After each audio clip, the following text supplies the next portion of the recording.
एमएमसीसी YouTube channel में आपका बहुत बहुत स्वागत है। कल तक आपने देखा था परसेंटेज सेक्शन बी का 15 तक, आज आप देखेंगे 16। हमने क्वेश्चन लिख रखा है, फिर भी एक बार बोल के दिखाते हैं। क्वेश्चन दिया है किसी गांव में 2/3 पुरुष तथा शेष महिला है। देखिए 2/3 पुरुष, शेष का मतलब कि 3 से 2 घट गया, 1/3 महिला है। जिसके 70% पुरुष के साक्षर हैं और महिला के 60% साक्षर हैं। साक्षर के 30% स्नातक पुरुष हैं और 20% स्नातक महिला हैं, और स्नातक पुरुष के 20% नौकरी में है और स्नातक महिला के 15% नौकरी में है। तो टोटल का बताना है कि कितने प्रतिशत लोग नौकरी में हैं। तो देखिए, अगर आपको कटाना है तो ज्यादा ना कटाइएगा, वरना कैलकुलेशन में आपको दिक्कत हो सकता है। ये 0 0 खत्म, देखिए 3 3 खत्म। अब ये 2 से कट रहा है, लेकिन कटाइए मत। ये 7 दूना 14 और 2 28 यहाँ पर हो गया। यहाँ देखिए 3 0, तो हमने 3 0 रख लिया। कटेगा लेकिन कटाइए मत, जोड़ने में सुविधा रहेगा। यहाँ देखिए 2 0 से हमारा 2 0 खत्म। 5 से ये 3 बार में, 5 से ये 20 बार में, और 3 से ये हमने कटा दिया 10 बार में, और 3 से 3 खत्म। अभी 2 से ये कटेगा बट कटाइएगा नहीं। यहाँ पर आपको 6 कर देना है और 100 में 10 से गुणा करेंगे। देखिए यहाँ हो गया 1000। अब आपको जोड़ने में यहाँ पर जब योग आप निकालेंगे टोटल, तो एक ही बार 1000 और 1028 से 34 हो जाएगा, और मिलेगा आपको 34/1000। ये हमारा लास्ट में नौकरी है, यानी नौकरी का योग हो गया 34/100। अगर आप यहां तक लेते तो स्नातक का आता, यहां तक लेते तो साक्षर का आता। यहां नौकरी तक लिए हैं तो ये टोटल नौकरी का हो गया। और अब आपको नौकरी का प्रतिशत निकालना है, तो नौकरी का प्रतिशत के लिए नौकरी का योग लिखिएगा कि 34/100 बटा में टोटल होता है। जहां भाग में दिया हुआ है तो टोटल भाग हमारा एक भाग होता है, उसी का 2/3 और 1/3 शुरू में दिया हुआ था।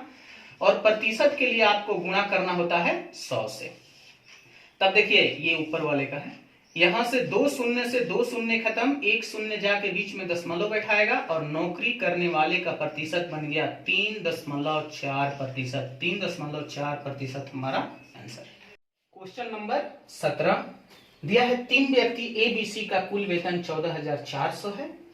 इनके खर्च का अनुपात 80 85 75 दिया था। तो देखिए एबीसी का आय अपने आप में 100% होता है और व्यय दिया हुआ था, तो 80 85 और 75 हमने लिख दिया।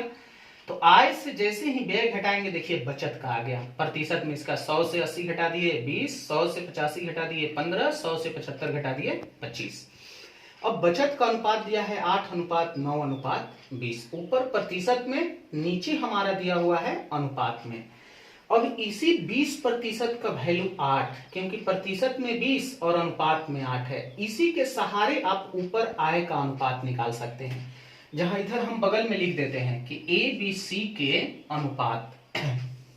एबीसी का अनुपात आपको थोड़ा सा यहां मेहनत करना होगा कि 20% का वैल्यू 8, एक जैसे हम दिखा देते हैं कि 20% का 8, तो यहां से 100% का निकालना होगा। तो 100% के लिए 8/20 गुणा 100, तो देखिए 20 से 5 बार में, और यहां आ जाएगा 40।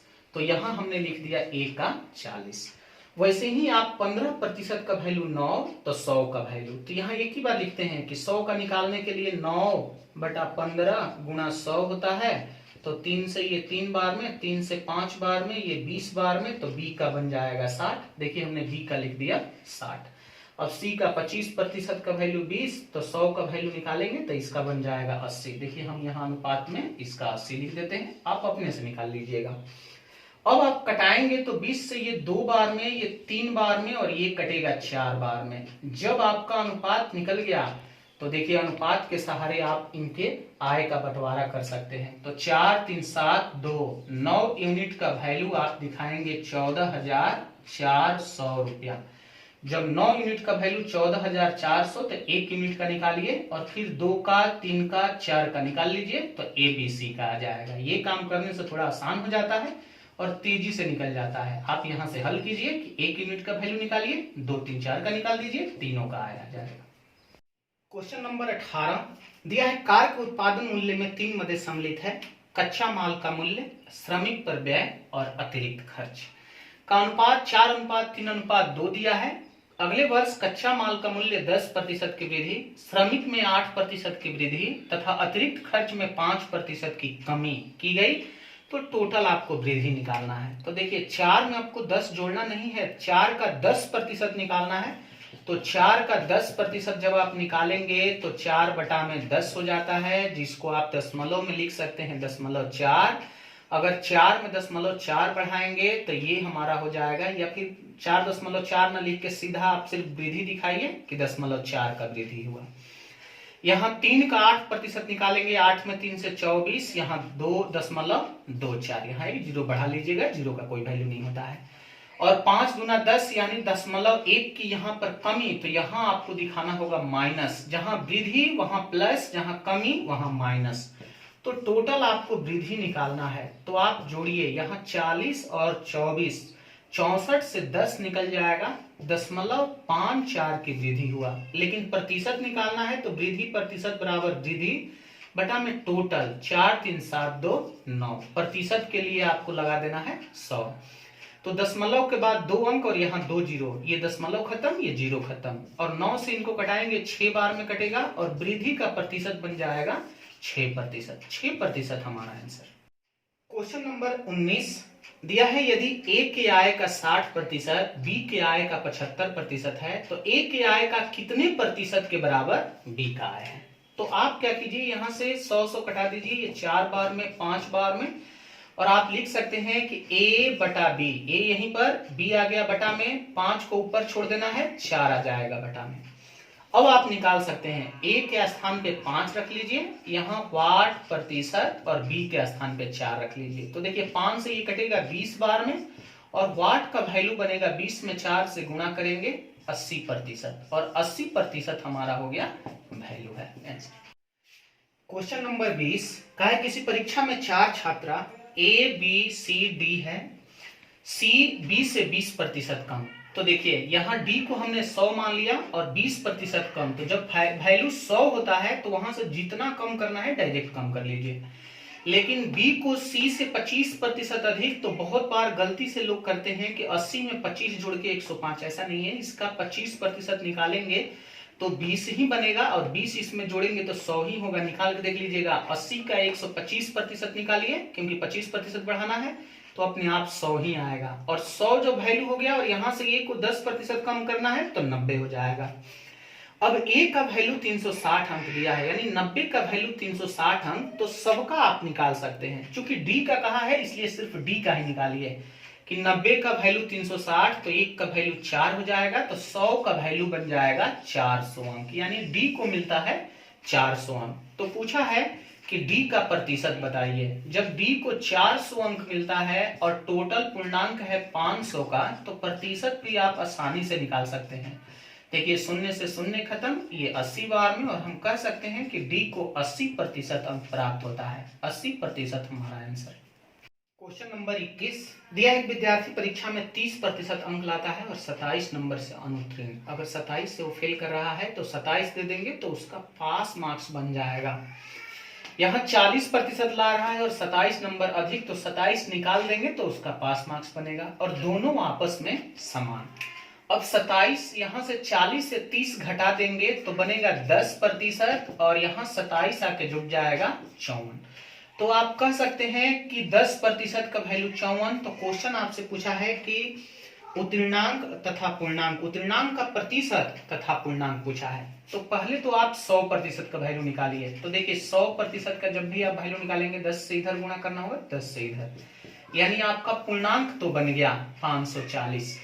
अब आपको उत्तीर्णांक का प्रतिशत निकालना है, तो फिर से यहां से लिखिएगा कि 54 नंबर का मतलब 10%, तो 1 नंबर का मतलब 10 बटा में 54, तो 27 नंबर का मतलब बनेगा 10 बटा 54 गुणा 27। 27 से ये 2 बार में, 2 से 5 बार में, यानी प्रतिशत बन जाएगा 5%। आप यहां से भी देख सकते हैं ना कि 54 है, 27 का ये दुगना है, तो इसको आधा करेंगे तो 27, तो ये आधा करेंगे तो 5%। और इसी के स्थान पर अगर आप 5% लिख देंगे तो आपका उत्तीर्णांक का प्रतिशत बन जाएगा 30, 5, 35%। अगर पास का प्रतिशत पूछे तो 35, और टोटल पूर्णांक है तो 540 हमारा आंसर।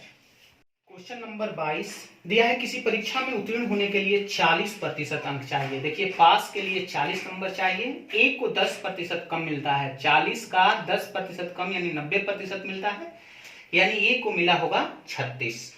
बी को कहा है कि ए से 100/9%, 11.1/9 लिखा है, तो हमने 100/9, 100 हमारा वैल्यू होता है और 100/9 कम, तो कम कर दिए हैं, यानी उसको मिलता है 800/9%, और 36 का 800/9% हम निकालेंगे, यानी बी को मिलता है 32।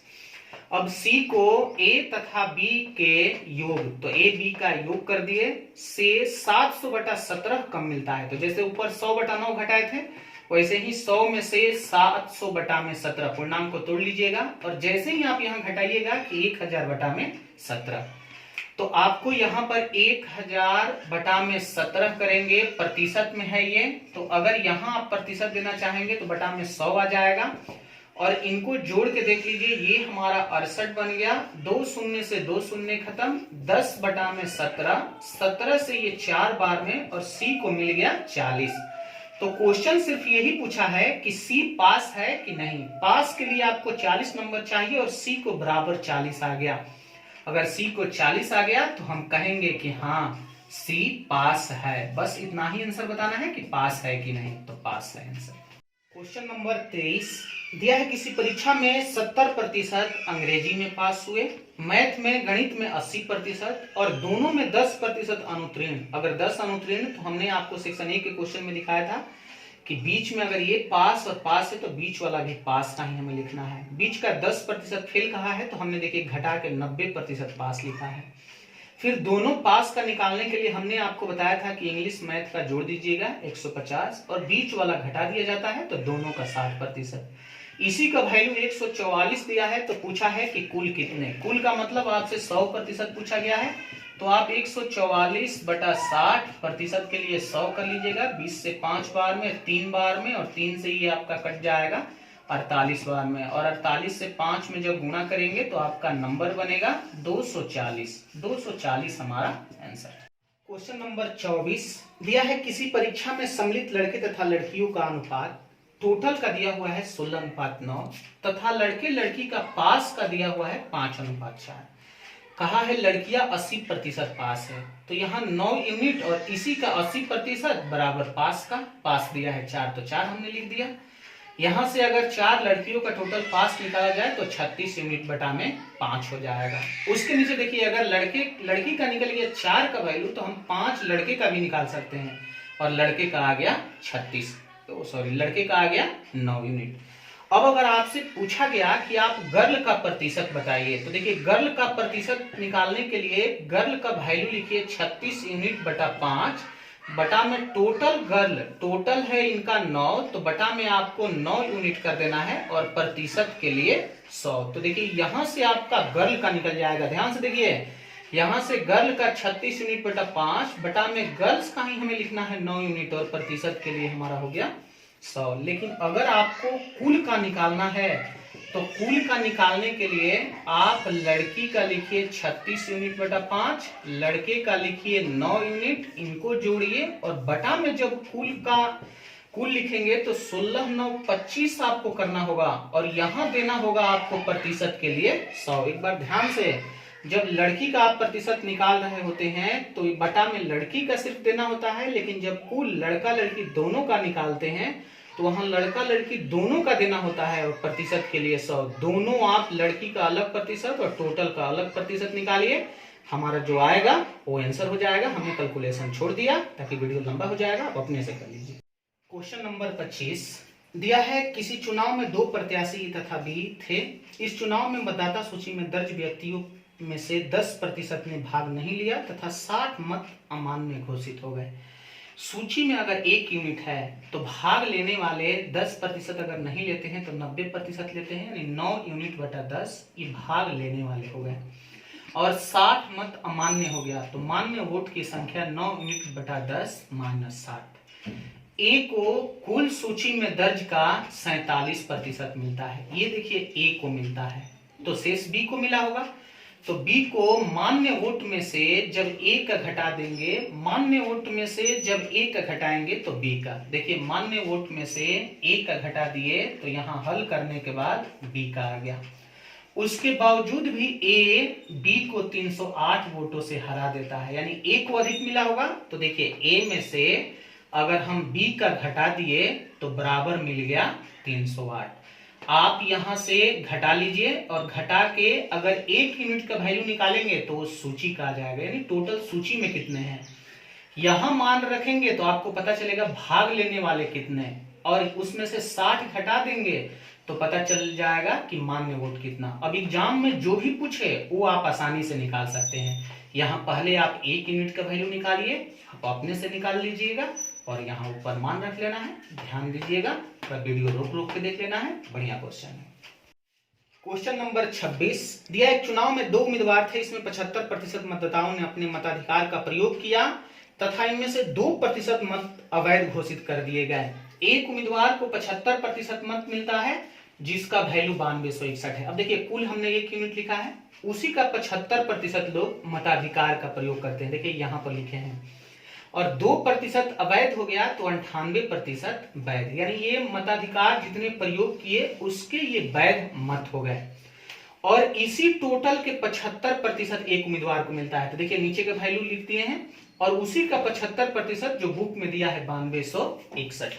अब आपसे अगर दूसरे का कहता तो दूसरे का आप जरूर निकालते, लेकिन कहा है कि टोटल का वैल्यू आप यहां से अपने से कटाइएगा तो कटाने के बाद 1 यूनिट का वैल्यू बनेगा 16,800, वही हमारा कुल मत हो जाएगा। यही आपसे पूछा गया है कि कुल मत बताइए। यहाँ कैलकुलेशन छोड़ देते हैं क्योंकि थोड़ा आप अपने से भी काम कर लीजिए। सिर्फ वीडियो देखते हैं, वही आधा अधूरा देखते हैं और इग्नोर कर देते हैं। थोड़ा अपने से कैलकुलेशन कीजिए। 16,800 हमारा आंसर।